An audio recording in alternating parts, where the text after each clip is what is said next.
歡迎大家嚟臨應用社會科學系校友暨僱主午宴2026。就住今日呢個機會，一齊深化策略夥伴關係，分享研究同埋合作嘅成果。香港咧係做一個好重要嘅樞紐，尤其是教育啦。理大嘅發展呢幾年咧係真係好急速嘅 ，everything is possible， 咩嘢都有可能嘅，真係好值得為 PolyU 自豪嘅。我哋嘅 DNA 咧都係好注重理論與實踐嘅，係好注重嗰個三角咧，就 education、research、service 互動嘅，係真係服務人群。咁所以希望大家可以參與呢一個過程。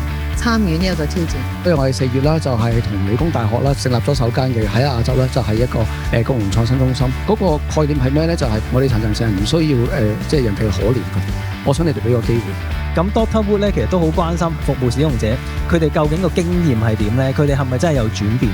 透過呢個研究，原來 APSS 嘅校友同我哋 APSS 個部門，以至於我哋有機會 APSS 嘅學生點樣去有個聯繫咁樣。